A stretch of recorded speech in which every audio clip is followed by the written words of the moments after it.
Baik, suasana hujan di Taman Nusada Bali. Kali ini saya kedatangan seorang tamu, sahabat lama saya, yang beliau sekarang sedang mendalami coaching. Beliau dari Coaching Bli. Selamat datang Bli. Terima kasih. Coaching Bli di Taman Nusada Bali. Senang sekali bisa bertemu Pak Hartana. Kita santai-santai Bli ini. Suasana hujan. Tanaman banyak, kita dapat energi dari berbagai sudut ini. Sambil minum dulu, Bli. Minum dulu, Bli.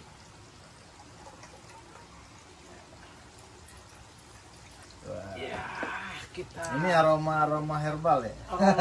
Herbal. Kalau ini Bli tahu kan ini caratan. Rasa airnya tuh wow. Beda. Tidak ya? ada di restoran di Bali. Gak ada.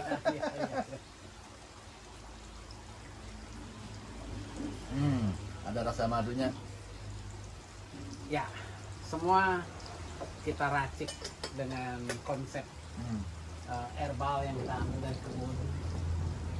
Madu nantinya kita akan ambil dari kebun. Sekarang belum. Oke, Bli.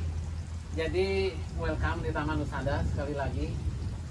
Saya dengan senang hati bisa bertemu dengan Coaching Bli, gitu kan. Nah, saya walaupun sudah lama mendalami, sering dengar kata coaching gitu sih. Ya. Mungkin Bli sedikit cerita. Coaching itu apakah sama dengan coach kalau di sepak bola? Gitu. Nah, silakan Bli, silakan Bli. Baik. Terima kasih atas sambutannya Pak Wayan. Jadi kalau kita bisa melihat kalau coaching itu kan perjalanannya cukup panjang gitu ya. Dari dulu orang bilang awalnya dari gerobak gitu ya. Yang area bagaimana itu untuk mengangkut dari satu tempat ke tempat lain gitu kan. Iya kan. Kemudian di dunia pendidikan gitu kan, di Oxford University yang contoh kan. Jadi orang bagaimana membantu membina siswanya biar lulus skripsi gitu kan. Biar lulus tepat waktu, nilai bagus, ya kan. Kemudian merambah ke dunia sepak bola kan, ataupun basket gitu kan. Di mana dia tekniknya menyerang. Nah kalau pemainnya kan nggak ngelihat itu strategi musuhnya kayak apa. Betul. Si coach ini yang ngelihat dari luar, kemudian dia masuk. Oh begini caranya, ini yang harus dimainkan. Dari sudut pandang coach, makanya coachnya ada di luar.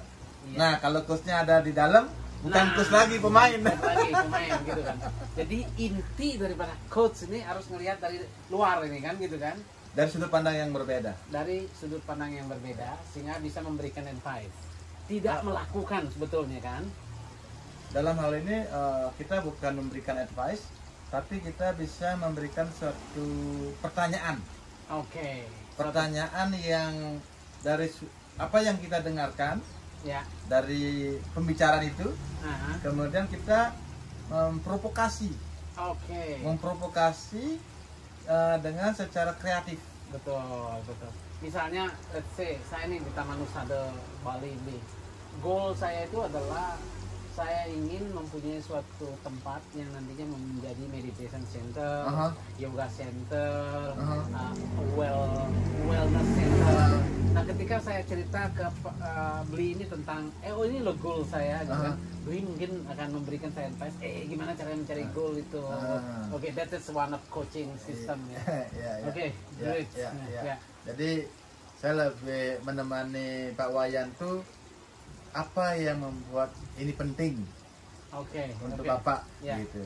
Kadang-kadang karena kita nih yang ada di lapangan di itunya langsung di operation langsung pernah kita menata sesuatu yang mau kita capai dan jalan pun udah kita pikirin, tapi dalam perjalanannya kita melenceng nih. Nah, apa peran Coach pada saat seperti itu? Nah, di sini kita ingin mengetahui dulu bagaimana kondisi saat itu. Sehingga kita menanyakan bagaimana kondisi saat ini berkaitan dengan perencanaan yang Bapak sudah buat. Kenapa kok melenceng kan gitu kan? Jadi kita bukan menanyakan kenapa, apa yang membuat melenceng? Apa yang membuat melenceng? Oke. Jadi kalau saya pakai kenapa itu nanti judgement jadinya kan? Judgement. Oke. Apa sebabnya kan? Apa gitu. yang membuat itu melenceng? Terus mungkin Bapak akan tanyakan apa lagi nih? Kalau let's say, apa yang saya harus lakukan? Saya ini bingung di tengah jalan misalnya nih. Oke, saya udah buat goal, buat strategi, tapi satu ini saya ambil nggak jalan, satu ini ambil nggak jalan, satu ini ambil juga susah. So, bagaimana peranan coach dalam hal ini? Nah, saya akan kembali bertanya apa yang Pak sampaikan. Apa yang menjadi tantangan sehingga apa yang Bapak sudah lakukan itu belum jalan seperti apa yang Pak harapkan? Nah, kalau misalnya nanti sudah jelas nih tantangannya. Ini loh Pak tantangannya. Misalnya anggaplah saya mau masuk ke market Eropa gitu. Tantangannya adalah saya nama saya ini belum jelas kan gitu kan. Baru pertama kali muncul kan gitu kan. Gimana orang bisa percaya gitu kan? So, bagaimana nih perannya Coach dalam hal ini? Nah, saya akan, karena tadi kan udah ada kesadaran nih. Nah, dari kesadaran itu saya akan menanyakan lagi. Menurut Pak Wayan, langkah apa yang Bapak akan lakukan? Jadi tetap Bapak masih tidak langsung memberikan advice. Peran coach di sini nggak memberikan advice. Peran saya tidak memberikan advice, tapi saya menemani Bapak sesuai dengan apa yang kita bicarakan. Jadi saya berusaha dancing in the moment. Itu perannya coach ya. Kadang-kadang memang benar. Dalam bidang apapun seseorang itu kadang membuntu suatu partner yang diajak untuk berbicara. Kadang hanya untuk mendengarkan aja apa ide dia gitu kan. Pak mungkin memberikan opini boleh kan gitu kan, atau Bapak malah mempertanyakan ide-ide saya itu kenapa kan gitu. Betul. Jadi seperti bilang tadi, apa yang menjadi penghambat, kemudian apa yang membuat itu tidak jalan. Kemudian sejadinya menanyakan apa yang sudah dilakukan saat ini, apa yang sudah dilakukan saat ini. Kemudian saya juga nanya lagi, seberapa besar pencapaian yang sudah dilakukan saat ini. Kan. Nah sekarang kalau kita menyimpulkan, sebetulnya yang butuh coach ini siapa aja? Jadi yang butuh coach itu adalah menurut saya nih ya, seseorang yang ingin mendapatkan kejelasan terhadap dirinya. Ambil contoh, saya ini baiknya jadi apa ya? Mungkin dari sisi karir jadinya, atau mungkin dalam menjalani sebuah bisnis, apa yang harus saya lakukan. Jadi orang-orang yang membutuhkan, dalam hal ini orang-orang yang membutuhkan penemanan dalam menjalankan bisnisnya itu. Sehingga orang itu mendapatkan suatu keyakinan. Saya tuh sering mix, pernah dengar coach, pernah dengar mentor. Apa sih sebetulnya bedanya antara coaching dan mentoring? Jadi kalau kita sama-sama menemani nih, kalau kita sama-sama menemani, yang membedakan adalah kalau mentoring itu orang yang menemani orang tersebut adalah mempunyai suatu keahlian yang luar biasa di bidangnya. Oke. Dia punya seniority lah di situ. Seniority, Ya. expertise. Ya, gitu. expertise, dia Jadi punya expertise dia di situ. akan membantu memberikan arah guideline. Iya, gitu kan? dia akan Oke. membantu untuk dari orang belum kompeten Ya. jadi kompeten. Oke, itu mentor. Itu mentor. Oke. Jadi dari orang yang belum bisa menjadi bisa. Ya, ya. Iya kan? Ya, ya. Nah, jadi istilahnya dari masa lalu ke masa kini Ya, ya. gitu Oke. ya. Dari masa lalu ke masa kini itu dalam konsep ingin membedakan mentor dengan coaching. Oke. Nah, kalau coaching itu adalah bagaimana masa kini ke masa depan. Ya, ya. Ya kan? Jadi bagaimana potensi yang sudah dimiliki itu kita maksimalkan. Oke. Kita maksimalkan. Oke. Kemudian jadi ambil contoh begini. Seperti Pak bilang, saya sudah melakukannya. Nah, begitu kita rating 1 sampai 10, dia berada di 1 paling jelek, 10 paling bagus sama contoh kan. Dia berada di level 5. Oke. Nah, untuk bisa membuat dari level 5 ke 10 atau mungkin dari level 5 ke 8 dulu deh.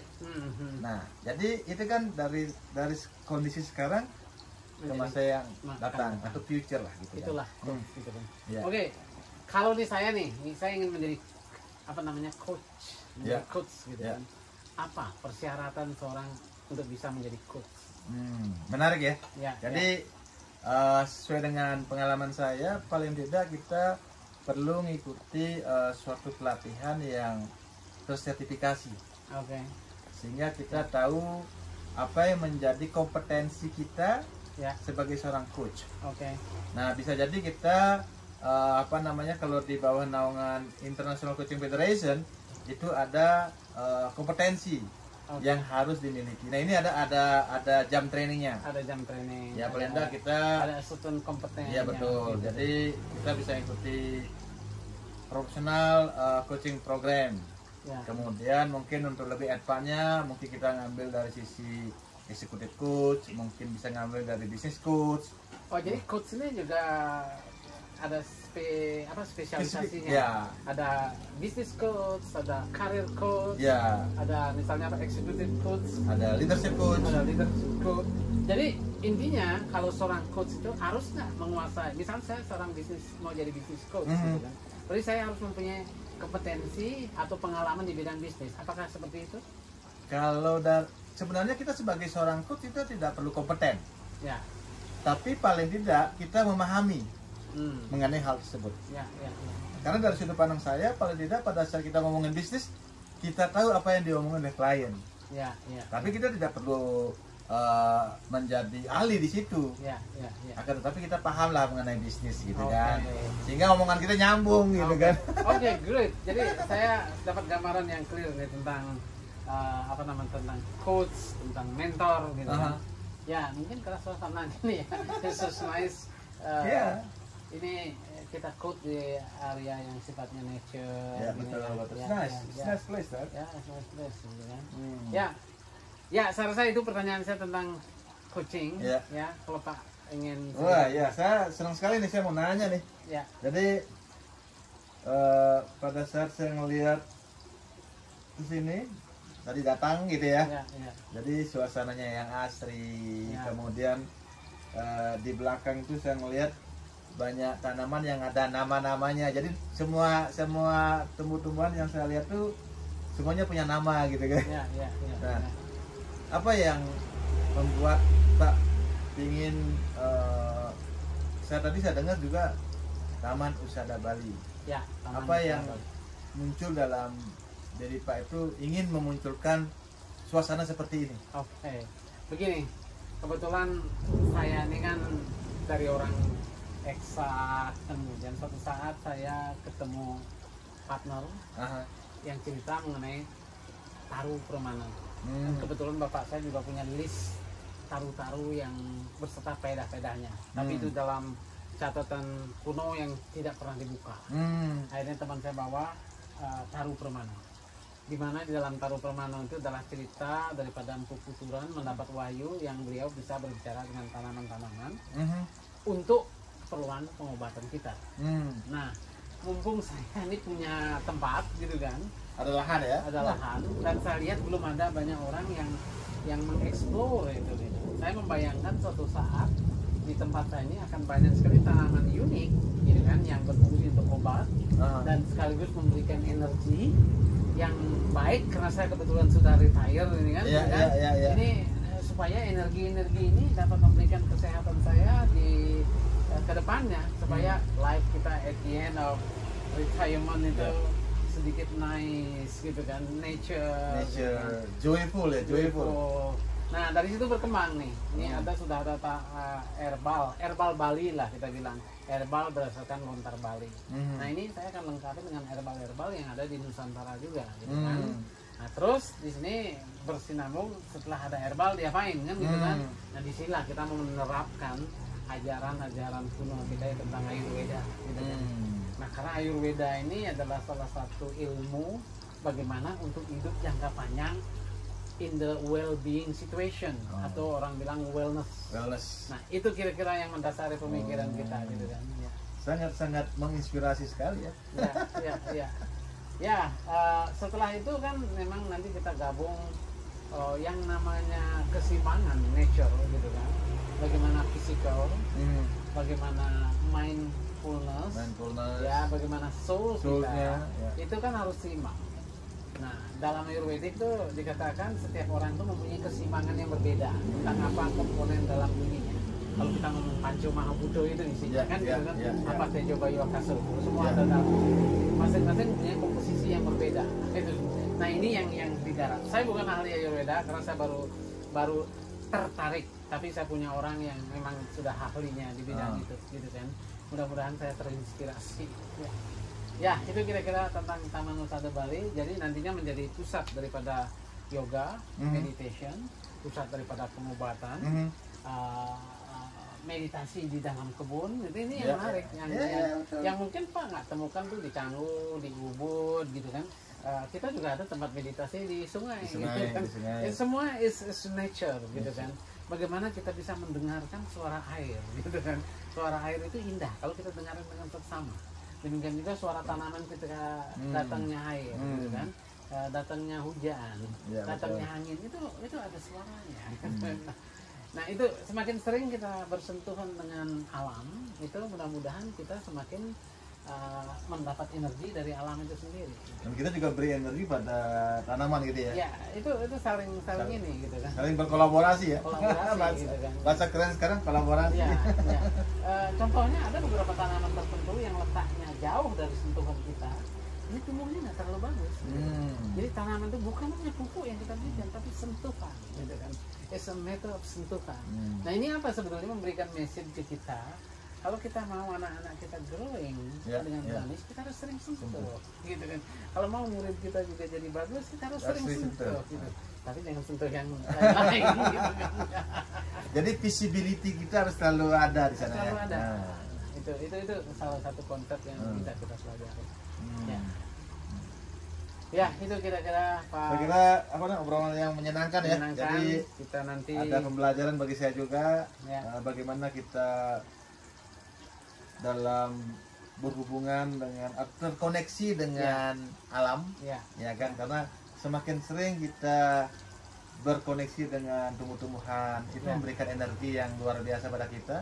Dan begitu juga saya dengar tadi, kalau kita jarang berhubungan dengan mereka juga tumbuhnya juga terlalu bagus. Nah kalau kita hubungkan dengan kehidupan kita di keluarga, untuk anak kita biar bisa menjadi tumbuh dengan baik harus sering disentuh, diberikan suatu pencerahan, jadi ngobrol gitu ya.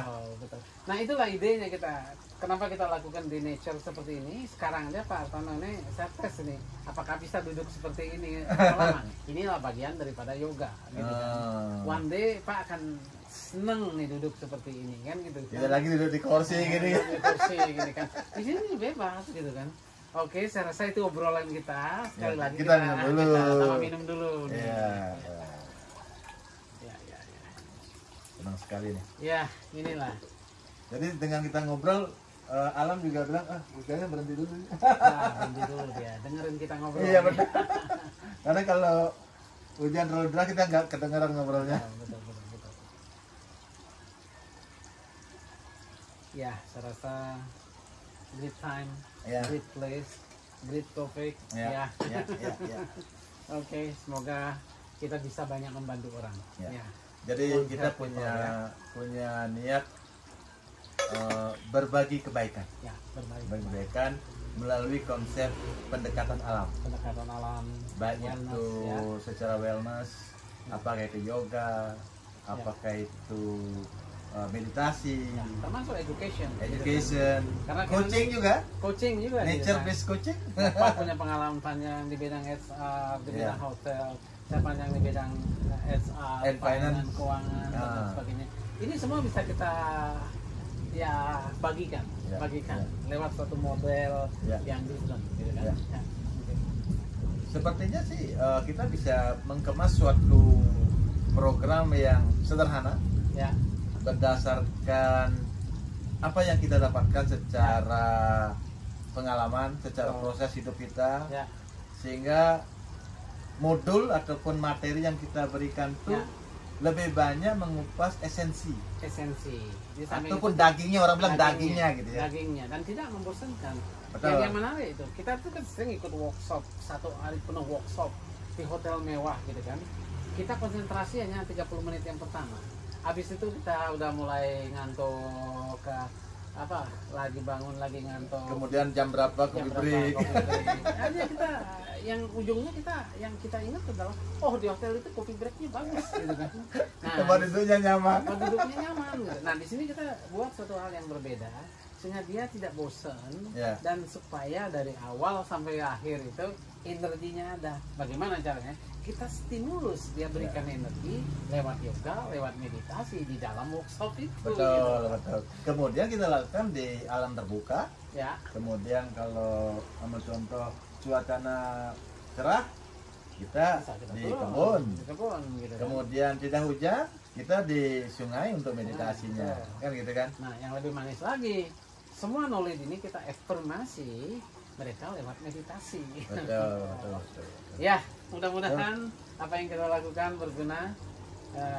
Saya rasa ada lagi Pak apa yang mau ditanyakan? Saya kira ini pertemuan yang luar biasa, Pak Wayan. Jadi Ya, kita pertemuan ini baru awal nih. Baru awal. Baru awal, ya, Ya. baru awal untuk Baru awal, tapi kita udah berpikir ke depan, in the future. in the future. Kita orang bilang begin with the end in mind.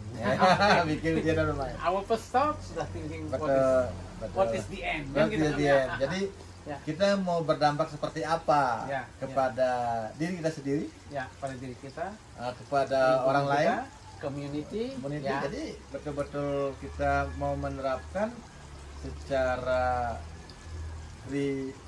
Rita Karana. Ya, Jadi bagaimana kita hubungan sesama manusia Hubungan berjalan kita harmonis. harmonis, Kemudian karena kita di alam, bagaimana kita ke alam harmonis, menjaga alam ya. kita secara harmonis. Kemudian secara spiritual, nah kita juga ada meditasi, Ya. ya kan, sehingga terkoneksi ke semuanya. Betul. Itu secara harmoni kan gitu kan. That will be the real Tri Eta Karana in Taman Nusa Bali. Wah, kita sangat mengharapkan itu menjadi bagian daripada perjalanan secara membumi. Ya, Gitu betul, kan. betul. Baik Pak Baik, Alvano, ya. pada saat itu mari kita ucapkan penganjali Om Santi Santi.